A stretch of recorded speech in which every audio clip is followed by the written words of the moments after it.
بەڕێز و خۆشەویستەکانم لە باسی پەروەردەکردنی مناڵە لە چەند هەفتەکانی پێشووە باسی ئەوەمان کرد کەوا ئەبێ مناڵمان لەلایەنی تەندروستی و لەلایەنی سەحەت و مناڵەکانمان پەروەردەیەکی جوان بکەین.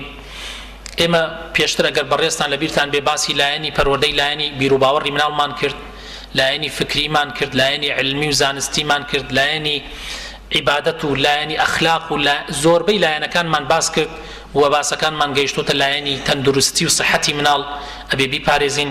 هەفتەی یەکەم لەم باسی ئەومان کرد کە مناڵ ئەبێ وەرزش بکە، وەرزش سوودی هەیە بۆ مناڵ بەڵام حەد و حدودی هەیە، سنووری هەیە، نابێ وەرزش ببێتە مایە ئەوەی کەوا مناڵەکانمان لە لایەنەکانی ترۆ نوقسانی بێرن.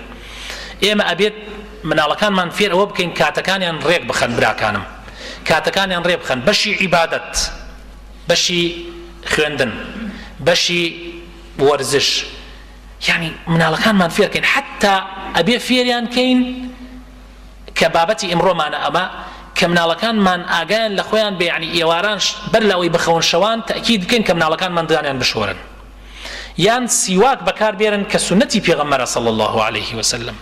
سیواک بەکارهێنان لە مناڵیەوە فێرکردنی مناڵ لەسەر سیواک کە زۆر زۆر پیرۆزە و زۆر زۆر مبارەکە و سنەتێکیشە بەڕاستی ئیمڕۆ کە ئیهمال کراوە لە ناو مسڵمانانە، سنەتێکە زۆر زەڕورە.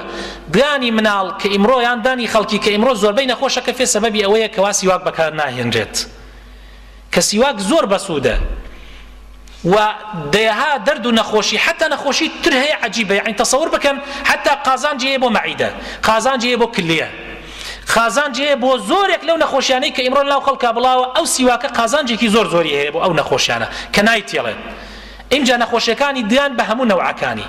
سیواک زۆر بەسوودە، حتا ئەمڕۆ ئێستا ئەوەندە بەسوودە، ئیسا زۆرێ لە شەریکاتەکانی عالەم با بڵێن مادەی سیواک بەکارتێرن بۆ ئەوەی معجونی دیانی پێ دروستکەن، لەبەر ئەوەی ئەمەندە بەسوودە لەو مادەیە معجونی دیان دروستەکەن، چونکە دیارە ئەم مادەیە زۆر بەسوودە و کەشف کراوە کە ئیسفادەی چەندێ زۆرە. بۆیە پێغەمبەر صلی الله عليه وسلم ئەفەرمێ ئەگەر لەبەر ئەوە نەوێ نەوەک دەستان نەکەوێ، نەوەک قورس بێ لەسەرتان، ئەمرم پێتان نەکرد هەموو نوێژێ سیواک بکەن، هەموو دەست نوێژێ سیواک بکەن.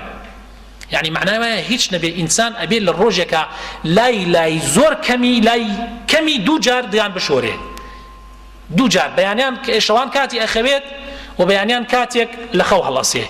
و ئەگەر بیشکرێت لە دوای هەموو نان خواردنێک یان لە دوای هەموو خواردنێکی شیرینی ئەگەر ئینسان بکرێ ئاو هەڵداتە دەمی، ئەگەر نەیتوانیش وە معجون دیانی بشۆرێ، هیچ نەبێت دیانی تەواو پاک کاتەوە، چونکە ئەوە نەخۆشی. لە ماوەی 2 سەعاتە بەڕێزانم، لە ماوەی 2 سەعاتە ئەو شیرینیە کە لەناو لە بین دانتایە ئەبێتە مای ئەوەی کەوا هێواش بەرەو نەخۆشی بچێ ئەگەر نەیشۆری.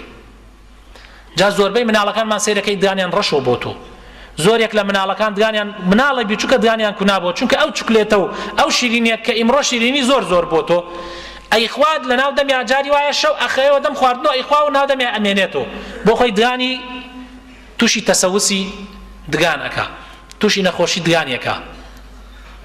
بۆیە ئەبێ ئاگاداری تربیەتی مناڵەکانمان بین لەلایەنی سەحەتەوە، سەحەتیش بەشێکە لە دین، ئەبێ ئاگامان